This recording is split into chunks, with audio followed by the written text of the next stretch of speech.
दोस्तों नमस्कार, ये है मार्गदर्शन फॉर सिविल सर्विसेज। मैं अनुराग चौधरी।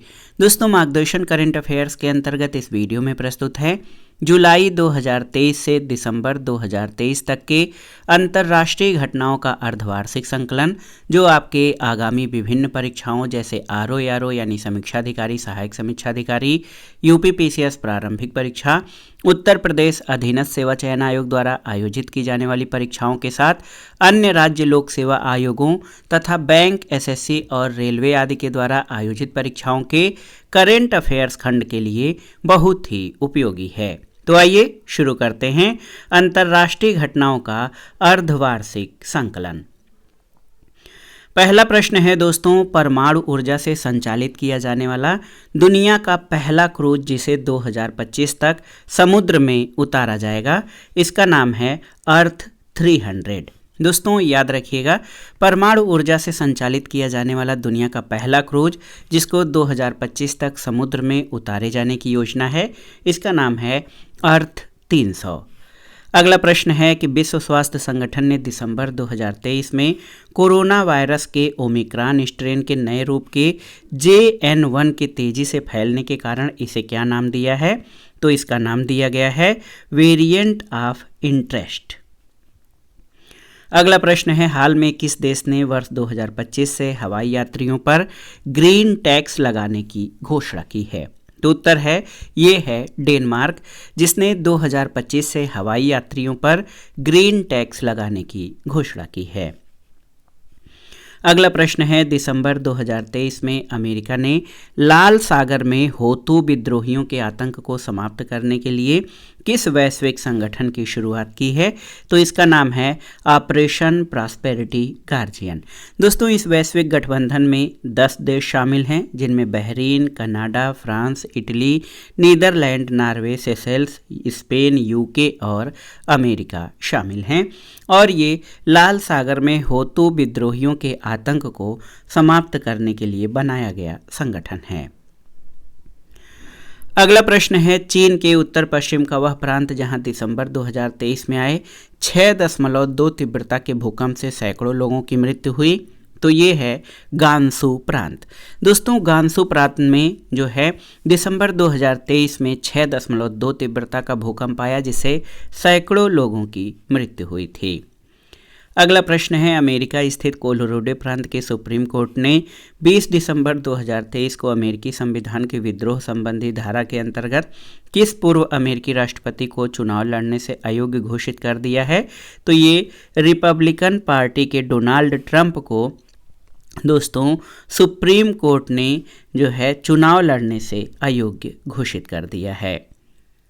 और आप जान लीजिए, अमेरिका के इतिहास में पहली बार राष्ट्रपति पद के किसी उम्मीदवार को अयोग्य ठहराने के लिए 14वें संशोधन की धारा 3 का प्रयोग किया गया है। अगला प्रश्न है, हाल में इंटरपोल द्वारा मानव तस्करी के विरुद्ध कौन सा ऑपरेशन चलाया गया है?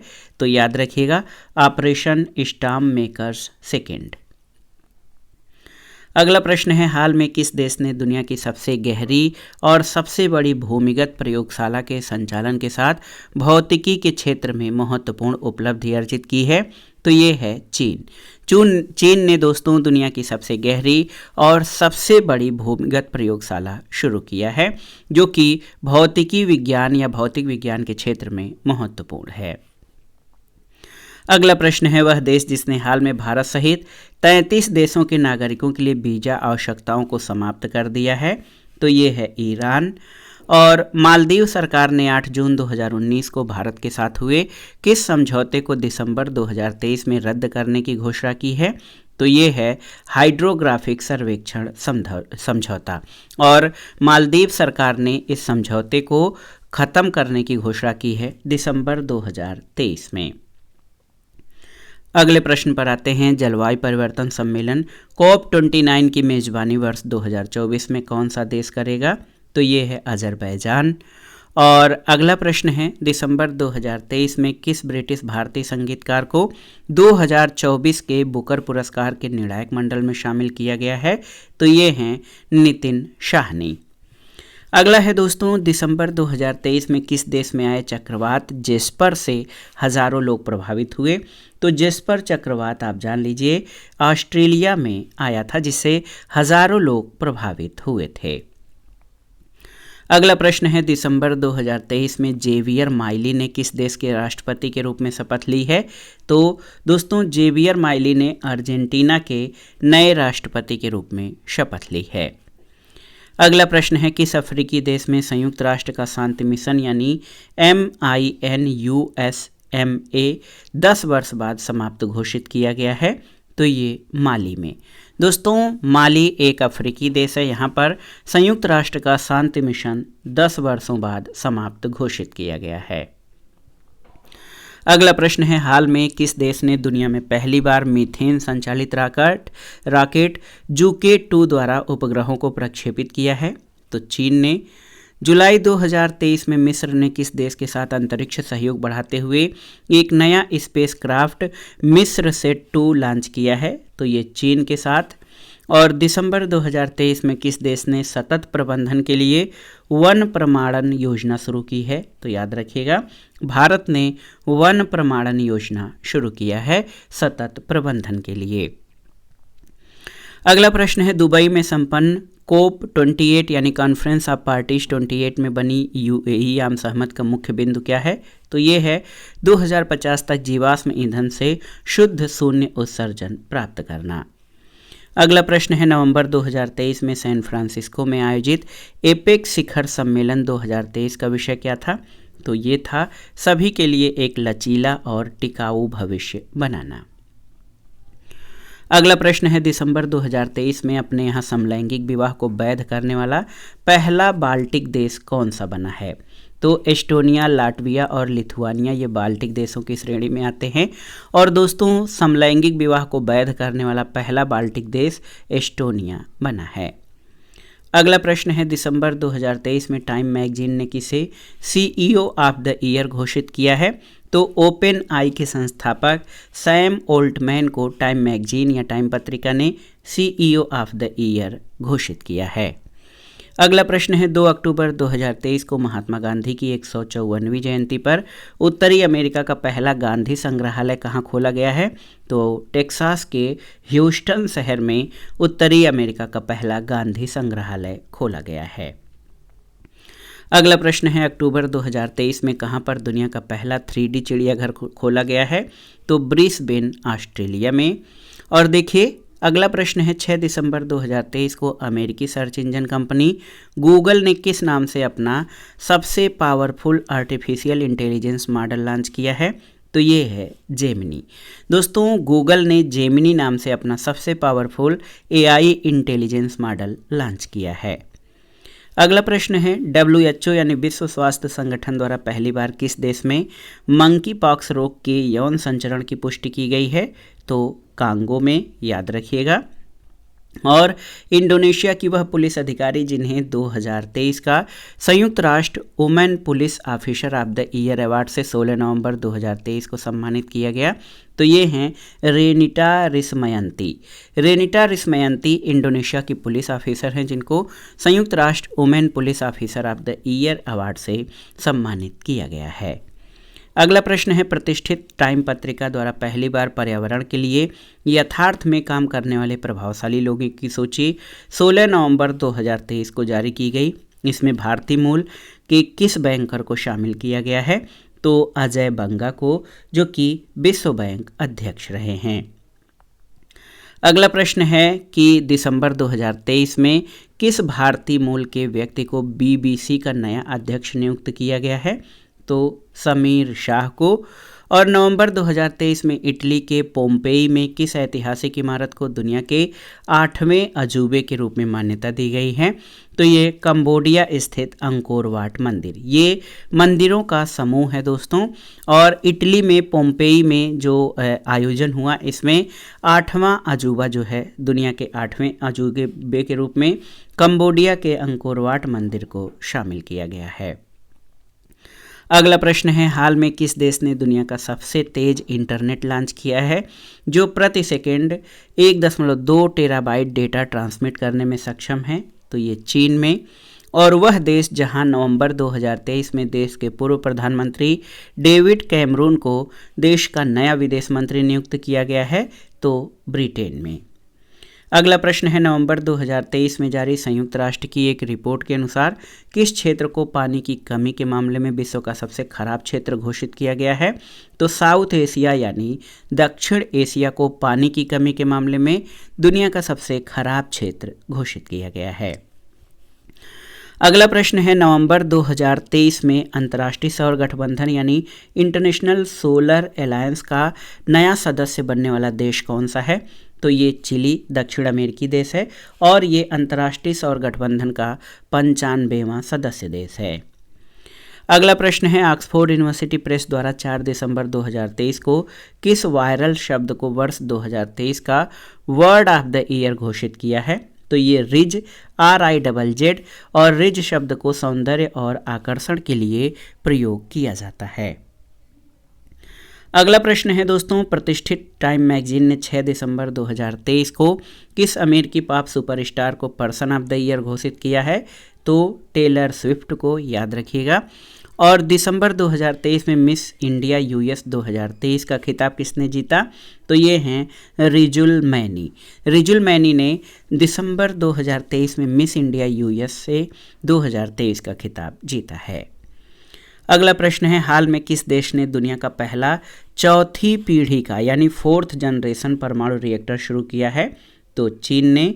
और एक महत्वपूर्ण प्रश्न है, business intelligence company Morning Consult survey की दिसंबर 2023 में जारी सूची में किस नेता को सर्वाधिक 76% अप्रूवल रेटिंग के साथ दुनिया का सबसे लोकप्रिय नेता घोषित किया गया है? तो भारत के प्रधानमंत्री नरेंद्र मोदी को। अगला है कि किस देश ने प्रयोगशाला में उत्पादित मांस पर प्रतिबंध लगा दिया है? तो इटली ने दोस्तों प्रयोगशाला में उत्पादन किए जाने वाले मांस पर प्रतिबंध लगा दिया है। अगला है, नवंबर 2023 में विश्व स्वास्थ्य संगठन ने किस बीमारी को वैश्विक स्वास्थ्य खतरा घोषित किया है? तो अकेलापन यानी लोनलीनेस को WHO ने जो है वैश्विक स्वास्थ्य खतरा घोषित किया है। UK यानी यूनाइटेड किंगडम के दवा नियामक ने हाल में किस रोग के लिए दुनिया के पहले जीन थेरेपी उपचार को मंजूरी प्रदान की है? तो सिकल सेल और थैलीसीमिया। दोस्तों यूनाइटेड किंगडम यानी UK के दवा नियामक ने हाल में सिकल सेल और थैलीसीमिया के लिए दुनिया के पहले जीन थेरेपी उपचार को मंजूरी दी है। अगला प्रश्न है, नवंबर 2023 में अर्जेंटीना में किस दक्षिणपंथी उदारवादी नेता ने राष्ट्रपति पद की शपथ ली है? तो जेवियर माइली। दिसंबर 2023 में कौन दुनिया का पहला AI ह्यूमनॉइड रोबोट CEO बना है? तो ये मीका है। अगला प्रश्न है दोस्तों, पोलिश रैम कंपनी डिक्टाडोर ने मीका को CEO नियुक्त किया है, ये आप जान लीजिए। पोलिश रैम कंपनी डिक्टाडोर ने मीका जो कि ह्यूमनॉइड रोबोट CEO है, इसको CEO नियुक्त किया है। अगला प्रश्न है, नवंबर 2023 में कौन सा देश आधिकारिक रूप से यूरोपीय सशस्त्र बलों की संधि से अलग हो गया है? तो रूस इससे अलग हुआ है। और वह देश जहां की प्रधानमंत्री को प्रतिष्ठित टाइम मैगजीन ने अपने नवीनतम प्रकाशित अंक में कवर स्टोरी में जगह दी है, तो बांग्लादेशी प्रधानमंत्री शेख हसीना को। हाल में IQ एयर द्वारा जारी वर्ल्ड एयर क्वालिटी इंडेक्स 2023 में किस शहर को दुनिया का सबसे प्रदूषित शहर घोषित किया गया है? तो भारत की राजधानी नई दिल्ली को IQ एयर द्वारा जारी वर्ल्ड एयर क्वालिटी इंडेक्स 2023 में दुनिया का सबसे प्रदूषित शहर घोषित किया गया है। अगला प्रश्न है, 7 अक्टूबर 2023 को किस देश ने यूरोप का पहला पूर्णतः निजी रॉकेट म्यूरा 1 का सफल प्रक्षेपण किया है? तो स्पेन ने दुनिया का या यूरोप का पहला पूर्णतः निजी रॉकेट म्यूरा का प्रक्षेपण किया है। स्पेनिश स्टार्टअप PLD स्पेस का पहला सब ऑर्बिटल पुनः प्रयोज्य म्यूरा 1 रॉकेट का नाम स्पेन के एक लड़ाकू सांड की नस्ल के नाम पर रखा गया है और 3 मंजिला इमारत की ऊंचाई वाले इस रॉकेट की कार्गो क्षमता 100 किलोग्राम है। अगला प्रश्न है, 30 नवंबर से 12 दिसंबर 2023 तक क्लाइमेट चेंज कॉन्फ्रेंस COP28 का आयोजन कहां पर किया गया था? तो सही उत्तर है COP28 का आयोजन दुबई, संयुक्त अरब अमीरात में किया गया था। अगला प्रश्न है, युद्धग्रस्त किस देश के राष्ट्रपति ने दिसंबर 2023 के पहले सप्ताह में अपने देश की महिलाओं से 8 या उससे अधिक बच्चा पैदा करने का आह्वान किया है? तो रूसी राष्ट्रपति व्लादिमीर पुतिन ने। अगला प्रश्न है, 30 नवंबर 2023 को इकोनॉमिस्ट इंटेलिजेंस यूनिट द्वारा जारी दुनिया के सबसे महंगे शहरों में world wide cost of living 2023 सूची में कौन सा शहर शीर्ष स्थान पर है? तो सबसे महंगे शहरों में सिंगापुर और स्विट्जरलैंड का ज्यूरिख शहर सबसे महंगे शहरों में है। और IEU की इस सूची में सीरिया का दमिश्क जो है वो सबसे सस्ता शहर है। अगला प्रश्न है, UAE के दुबई में आयोजित COP28 सम्मेलन 2023 में पहले दिन 30 नवंबर को किस बहुप्रतीक्षित फंड को आधिकारिक मंजूरी प्रदान की गई? तो क्लाइमेट डैमेज फंड को। और इस फंड के द्वारा दुनिया के गरीब और विकासशील देशों को जलवायु परिवर्तन के कारण हो रहे नुकसान के विरुद्ध क्षतिपूर्ति मिलेगी। तो ये है क्लाइमेट डैमेज फंड, और ये दुबई में आयोजित COP28 सम्मेलन में जो है 30 नवंबर को इस फंड को आधिकारिक मंजूरी दी गई है, जिसमें कि विकासशील देशों को जलवायु परिवर्तन के कारण हो रहे नुकसान के विरुद्ध क्षतिपूर्ति या मुआवजा मिलेगा। अगला प्रश्न है, विश्व मौसम विज्ञान संगठन यानी WMO ने हाल में किस वर्ष को अब तक का सबसे गर्म वर्ष होने की भविष्यवाणी की है? तो वर्ष 2023 को विश्व मौसम विज्ञान संगठन ने अब तक का सबसे गर्म वर्ष होने की भविष्यवाणी की है। अगला प्रश्न है, 24-25 अगस्त 2023 को दक्षिण अफ्रीका में आयोजित 15वें ब्रिक्स शिखर सम्मेलन में किन 6 देशों को संगठन की सदस्यता प्रदान की गई? तो ब्रिक्स में ईरान, सऊदी अरब, UAE, अर्जेंटीना, मिस्र और इथोपिया को दोस्तों सदस्यता प्रदान की गई है। अगस्त 2023 में अमेरिका ने शिशुओं में रेस्पिरेटरी सिंकाइटल वायरस से सुरक्षा के लिए किस नाम से पहली वैक्सीन को मंजूरी दी है? तो इसका नाम है एब्रिस्वो। एब्रिस्वो जो है ये अमेरिका में शिशुओं में रेस्पिरेटरी सिंकाइटल वायरस से सुरक्षा के लिए पहली वैक्सीन है जिसको मंजूरी दी गई है। अगला प्रश्न है, अमेजन के जंगलों में वन और जैव विविधता के संरक्षण के लिए अमेजन कोऑपरेशन ट्रीटी ऑर्गेनाइजेशन यानी ACTO के 8 सदस्य देशों की समिट अगस्त 2023 में कहाँ आयोजित की गई? तो ये बेलेम, ब्राज़ील में। अगला प्रश्न है, वह देश जिसने 1 सितंबर 2023 को 2 वर्ष के पायलट प्रोग्राम के हिस्से के रूप में पहली बार इस्लामिक बैंकिंग की शुरुआत की है? तो पहली बार इस्लामिक बैंकिंग की शुरुआत जो है रूस के द्वारा की गई है। सितंबर 2023 के पहले सप्ताह में चर्चा में रहा हाईकुई क्या है? तो ताइवान में तबाही मचाने वाला तूफान, इसका नाम हाईकुई है, जो कि सितंबर 2023 के पहले सप्ताह में ताइवान में व्यापक तबाही मचाया था। 3 सितंबर 2023 को किस अमेरिकी शहर ने सनातन धर्म दिवस घोषित किया? तो लुइस विले ने। और भारतीय मूल के अर्थशास्त्री थर्मनसन मुगरत्ना को सितंबर 2023 में किस देश का नया राष्ट्रपति निर्वाचित किया गया है? तो सिंगापुर के राष्ट्रपति निर्वाचित किए गए हैं भारतीय मूल के इकोनॉमिस्ट थर्मनसन मुगरत्ना। अगला प्रश्न है दोस्तों, किस अमेरिकी राज्य में अक्टूबर 2023 को हिंदू विरासत माह के रूप में मनाया गया? तो ये जॉर्जिया में।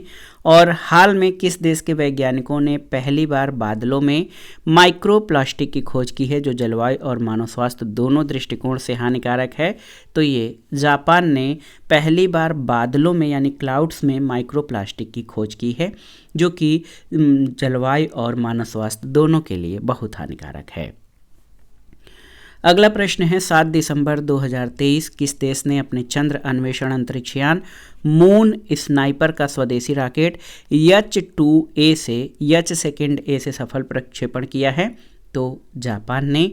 और देखिए, हाल में किस देश के सर्वोच्च न्यायालय ने गर्भपात को अपराध की श्रेणी से बाहर करने की घोषणा की है? तो मैक्सिको ने दोस्तों गर्भपात को अपराध की श्रेणी से बाहर करने की घोषणा की है।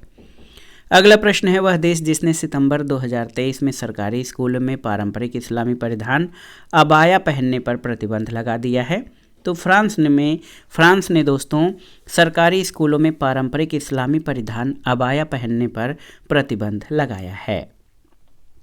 अगला प्रश्न है, संयुक्त राष्ट्र पर्यावरण कार्यक्रम यानी यूनाइटेड नेशंस इन्वायरमेंटल प्रोग्राम ने समुद्री पर्यावरण में ड्रेजिंग गतिविधियों पर नज़र रखने के लिए 6 सितंबर 2023 को किस वैश्विक डेटा प्लेटफॉर्म को लॉन्च किया है? तो ये है marine sand watch. Marine sand watch दोस्तों UNEP द्वारा समुद्री पर्यावरण ड्रेजिंग गतिविधियों पर नज़र रखने के लिए नया वैश्विक डेटा प्लेटफॉर्म लॉन्च किया गया है। अगला प्रश्न है, वह देश जहां के वैज्ञानिकों ने हाल में शुक्राणु अंडे का एक मॉडल विकसित करने में सफलता पाई है? तो इजराइल ने। और सितंबर 2023 में भारत की अध्यक्षता में आयोजित 18वें G20 शिखर सम्मेलन में किसे संगठन के 21वें सदस्य के रूप में शामिल किया गया है? तो अफ्रीकन यूनियन यानी अफ्रीकी यूनियन को 18वें G20 शिखर सम्मेलन में जो भारत में आयोजित हुआ, इसमें 21वें सदस्य देश के रूप में शामिल किया गया है। अगला प्रश्न है दोस्तों, वह देश जिसकी अध्यक्षता में वैश्विक जैव ईंधन गठबंधन यानी वर्ल्ड या ग्लोबल बायोफ्यूल अलायंस की शुरुआत 9 सितंबर 2023 को की गई। तो वैश्विक जैव ईंधन गठबंधन की शुरुआत 9 सितंबर 2023 को भारत की अध्यक्षता में की गई है।